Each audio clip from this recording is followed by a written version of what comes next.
you out there, sometimes life throws us some challenges which we find difficult to comprehend or even control. The situation worsens when we even lack the information to seek solution. How do I welcome you to another exciting edition of the program, Seeking Solution, here on NTA Network Center, Enugu. This is a solution spot, and I am Mina Adobe Okobasi. What is diabetes? Are you a patient of diabetes? What comprises your meals as a patient of diabetes? All of these will make up the topic of discussion on Seeking Solution today. So join me in welcome in the studios a dietitian and a nutritionist, Ifoma Mbono. She is a dietitian with the UNTH Enugu.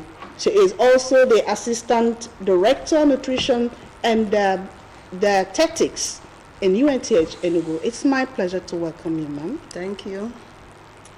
Now, I know that it's not your field proper, but since we are discussing meals for diabetic patients, it's also proper that we let them know what diabetes is. So could you please tell our listener out there exactly what diabetic is? Thank you.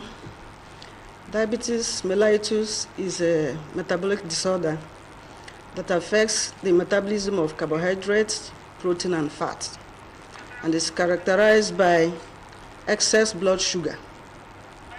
It actually occurs when the pancreas is unable to produce pancreas and produce insulin, or the insulin produced is not effective. So there are two types of diabetes mellitus. The juvenile onset usually occurs at the younger age, and then the adult onset, which usually occurs maybe above 40. It's most common. So actually I'm going to talk about the most common one, which is the adult onset. Like I said, it usually occurs around 40 years. There are a lot of factors that predispose to this diabetes mellitus. Okay. One of them is obesity. Obesity can actually predispose to diabetes mellitus. Okay. Because when there is excess fat in the body, the body becomes resistant to insulin. Okay. They are no longer sensitive. That is what we call insulin resistance. Okay. Infection could also cause it. Okay. Infection could cause it in two ways. It could destroy the pancreas that produces the insulin. It could also trigger off the catabolic hormones which antagonize the insulin. Okay. In that case, the person will have diabetes. It could also be hereditary. It runs in the family. Okay. Like some families that are heavy, very big. If a mother suffers it, maybe other children could also follow, because diet runs they eat this on virtually the same thing. So another thing is stress.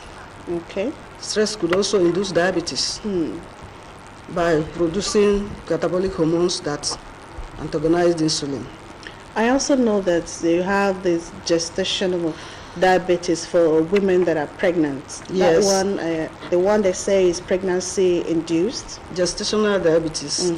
That one actually happens during pregnancy. Okay. Because some of the hormones, the pregnancy hormones, antagonize insulin. And during pregnancy, these hormones are out. Yes. And they could also cause diabetes. Okay. Now, we've established that we're talking about rise in blood sugar level in the blood, right? Yeah. That's rise in blood sugar level. Okay. So now, are there some foods that can help cut down the level of sugar in blood and thereby reduce this diabetes? Yes, there are a lot of foods that can reduce blood sugar. Okay. But the key issue there is, there are principles in diet. For a diabetic patient, the patient has to maintain the 4 principles of nutrition, which are? Or dietetics. One of them is that the food should be adequate. The second one is that there should be variety in what you are eating. Okay. The third one is that whatever you are eating should be balanced. Then the fourth one is that it must be moderate. Not just eat what you see. Okay. balance, variety, moderate, and adequate. And adequate. Oh, okay. So let's look at some of these foods now. For instance, maybe we need to also establish the food that you eat, must it be dependent on the type of diabetes that you have? Like if you have the juvenile kind of diabetes or the one they call type 1, type 2, the food that you eat, will it be dependent on the type of diabetes that you have? Well, diabetes is diabetes. Dietary management is the same. Okay. The only difference is that in juvenile, maybe the body is not producing enough insulin. Okay. Whereby you now introduce insulin to the body. But in the other type, the body is producing. It may be producing, but the body is resisting it. So in that case, the management will not be the same. Okay. This other person may not need insulin, while this other one needs insulin. And when a patient needs insulin, in fact, in both of them, you have to be very careful in dietary treatment, because the quantity of food you eat must match with the insulin. Okay. If the body is producing insulin, what you eat must match what insulin that is produced. Okay. If the body is not producing it, the insulin you inject must also match the food the person is eating. Wow, that's serious. Okay, now let's situate it, let's domesticate it, let's bring it home. This is Enugu, this is Nigeria. You know what that make up our daily staple foods. You know, you can sit at a place and take a wild guess as per what a family will be eating for breakfast, lunch, and dinner. Now, in a home where there's a patient of diabetics there, what would you rather let this person eat as a form of, guide towards the person's situation as a patient? Okay, in managing diabetes mellitus, it's not only diet. Okay. You manage with diet, you manage with insulin, you'll also manage with exercise. Oh. There are a lot of principles also, another 4 principles of health. Okay. In this case now, you must maintain the principles of health. One is that you must eat adequate diet, a healthy diet. We'll talk about that one. Then secondly, you must be physically active. Okay. Thirdly, you must avoid all poisons. Wow. Toxins, chemicals, alcohol, drugs. Okay. These are toxins in the body. It's one of the principles of health, of good health. So in this case, for a diabetic patient, a patient must strictly adhere to the diet. Okay. We have so many types of diet. There are foods a diabetic patient will eat liberally. There are foods that will be restricted, that will be measured. Okay. In that case, the patient must stick to that measurement, because I said earlier, you must match the insulin. Then there are foods that the patient should be taking moderately. There are some things liberally, there are some measured, and there are some moderately. Okay. Okay, for those ones that are taking liberally, something like vegetables, they can take liberal vegetables. That is to say, as much as they want. Yes, depending, because the vegetables, they don't have much calorie, but they supply a lot of vitamins and minerals, Okay. which the diabetic patients need. Actually, when diabetes sets in, because the body is no longer utilizing sugar very well, the kidney tries to eliminate the sugar. Okay. And as sugar is leaving the body, it's carrying water, it's going away with salt, electrolytes in the body. Okay. So in that case, the cells are starved, but there is food in the body. So when the cells are starved, they start dying. Wow. They start shrinking. And you see the diabetic patient losing weight. Okay. Because it's losing a lot of water, it's losing a lot of energy. That is why they urinate frequently. Okay. Because the kidney is trying to eliminate the excess sugar. And the excess sugar carries along with other nutrients like water, electrolytes. So in that case, the patient starts losing weight. Okay. And how do you know it? Sometimes they will tell you they urinate up to 4 or 5 times in the night. Wow. 7 times, 8 times, which is excess sugar is being excreted through the kidney. Okay. So, all right. So, does it mean that to be right for this patient to always drink water frequently? Yes, the patient has to drink water. If there is no other complications, if it has reached to the stage of kidney involvement, you restrict water. In that case now, water has to be measured. Wow. But if there is no complication, the person has to take fluid, take electrolytes in form of maybe fruits and vegetables to restore those things that were going out. All right. I've had a situation where I saw a diabetic patient eat only unripe plantain and vegetable without oil, probably without salt too. Does it mean that because you have diabetics, you're not supposed to eat any food that has taste? Is it like a death sentence for those people that have this situation? No, it's not a death sentence, but actually for diabetes mellitus,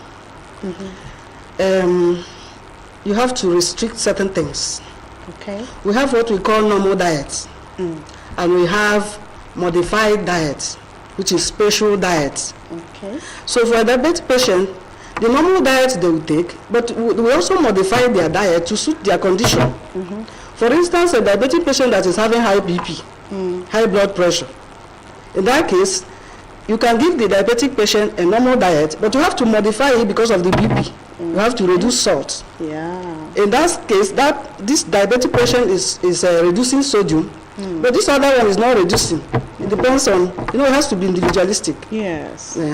So for taking plantain and only vegetables, the diabetic patient has to see a specialist, a dietitian, who will now analyze your body, check your height, your weight, your activity. So many things will have to come into play before you now say, eat this or don't eat this. Okay. It has to be individualized. Okay.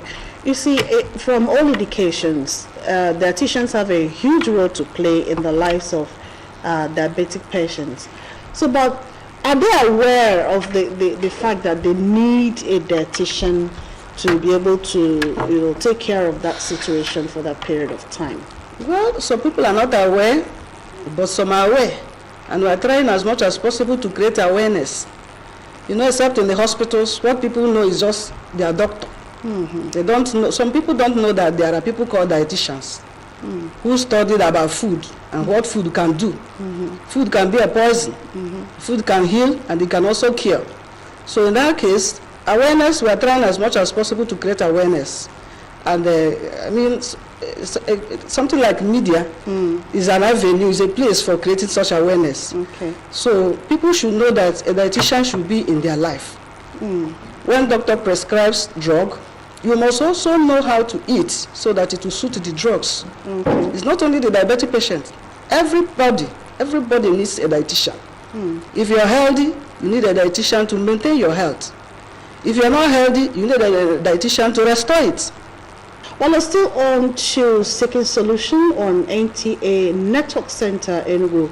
We'll be right back after the break.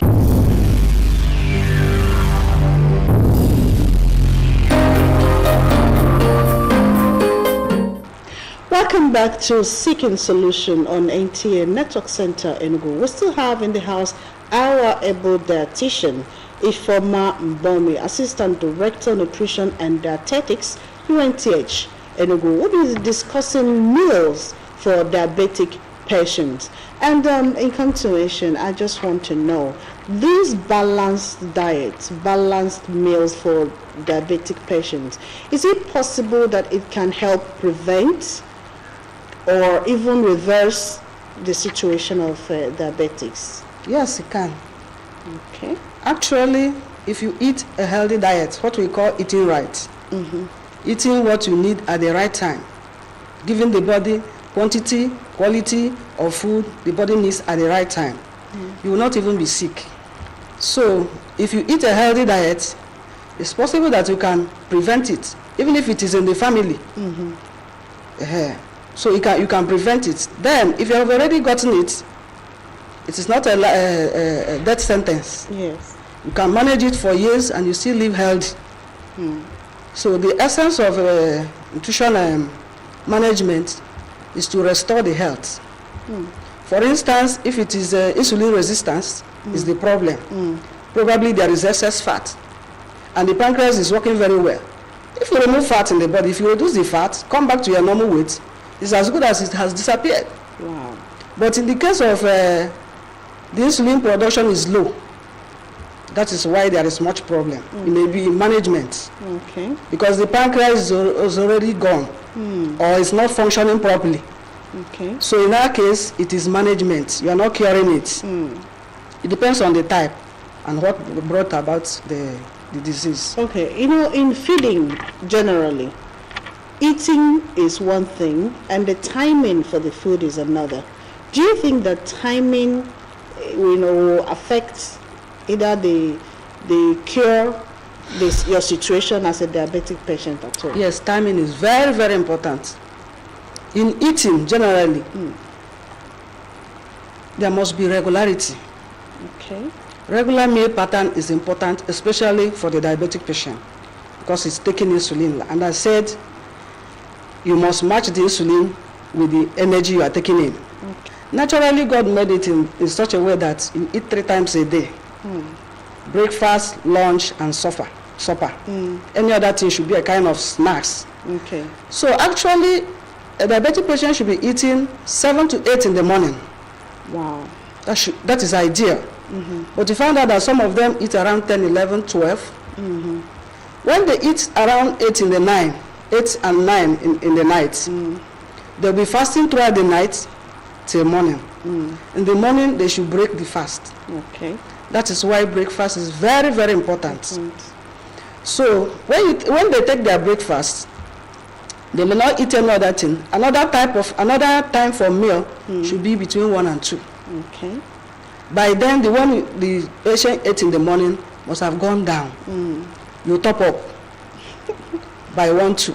Okay. Then another meal should be supper, which should be between 7 and 8. Okay. It's not good to eat late in the night. Okay. At least the meal should end by 8. Okay. Ideally, what should constitute the breakfast of a patient of diabetics? Like we are talking about balanced diet or healthy diets, the meal has to be complete in the classes of food, the 6 classes we are talking about. For instance, now, there is no particular food that is breakfast. If you decide to eat rice in the morning, if you put rice in the plate, that is carbohydrate for you. You cannot, if you put fish there, that is protein. If you put maybe onions or tomato or vegetable, that is vitamins and minerals you are supplying. Then rice has to be cooked with fat, maybe stew or something, fat and oil.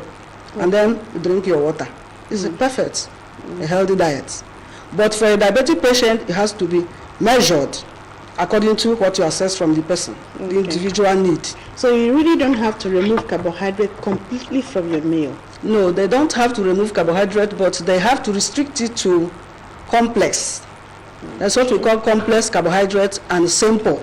Okay. Complex carbohydrates like maybe whole meals, like wheat, corn, that is in their natural form. Okay. When you eat them, the body starts releasing glucose gradually. It won't be excess in the blood. Okay. But if you take something like simple sugar, maybe just pap with a lot of sugar, or you drank Coke or so all these refined foods, the sugar will just skyrocket. The best soup for them should be vegetable soup. I said they should be taking a lot of vegetables. Okay. Vegetable soup could be okra, could be Enugu, could be ugu, any vegetable at all. Okay. They should minimize fat in their food because it's one of the complications. When diabetes is not managed properly, it will affect the heart, and it should be through fat. Okay. So they should minimize their fat intake, and that fat intake should be polyunsaturated fat. Okay. That's the one gotten from vegetables, not from meat. Okay. The fat from meat is saturated, and it will affect the blood vessels, can lead to hypertension, which is one of the complications. Now, what about pregnant women, those that have gestational whatever? I know that pregnant women have a lot of cravings. Yes. They crave for this and that and that and that. So how do they manage their situation, given to the fact that they too have to stick to some particular diet in the situation? When they see the dietitian will assess the person, tell you what to eat and what not to eat, what you should be craving for. Because some of them, they even eat clay. You see charcoal, they'll be eating it. You don't allow them. Tell them the right thing. Information is power. You tell them what they should eat and how they should eat it. Quantity, quality, and so on. Okay. So they themselves need to be on diet. I know they are eating for two, so to say. Yes. But they shouldn't eat excess. Or three, as the case may be. Okay. So what you do is tell them for physiological need what they should eat. Okay. For themselves and their babies. Nothing more, nothing less. Okay. Like, how often should a diabetic patient see a dietitian? Well, it depends on the stage. Okay. And even if you're not diabetic, you should be going for checkup. Overall checkup, sometimes check your sugar, check your BP. Then if you're having the disease, it should be more regular. So when you see a doctor will give you an appointment. If it is a dietitian, we also give appointments, maybe monthly appointments, or 2 weekly, depending on compliance and depending on the stage of the disease. What specimen do you dietitians use to check the situation of the body for your patients? We use a lot of parameters. Okay. We check the person's weight. Even physically, we look at the person. We check also, it affects the eyes. It also affects the toes. Physically you assess the patient. Then we also do blood sugar. That one should be from the lab. Okay. We assess whatever doctor wrote in the folder. Then the biochemical assessment, we also see it from the folder. We also ask questions through interview, one-on-one, or from the caregiver. Okay. All right. Before I let you go, why don't you give a general advice to the diabetic patients out there on exactly how to handle the situation in terms of food and seeing their dietitian? Then my advice to the public is that for a diabetic patient, please, that is not the end of life. Some people feel frustrated, and that is what will worsen the situation. Okay. Just accept the situation, see your dietitian, whatever dietitian says, stick to it. Whatever your doctor says, stick to it. And if you're on drugs, you must inform your dietitian. Because drugs affect food and food affect drugs. So then they must learn to rest. A lot of them do not rest. If you do not rest, even if you are eating the right thing, the body will not use it well. So then they should be drinking water. That's it. They should be in a good mood. All right. Thank you so much, dietitian Ifeoma Mbome. Well, you have heard it all from the specialist herself. Rest a lot more. Plan your meal carefully. Plan a healthy, balanced diet for yourself. Rest a lot more and make yourself happy. But I'm sure you've been able to properly digest the topic, which is planning a healthy meal for a diabetic patient, planning a healthy meal for a diabetic patient. And I'm sure you'll be able to get one or two information that will suit you and whatever situation that you find yourself as a diabetic patient. Let me thank you so much for your time on Seeking Solution on NTA Network Center in Enugu. Let's do this again, same time next week. Until then, remember to stay healthy and stay happy. Bye-bye.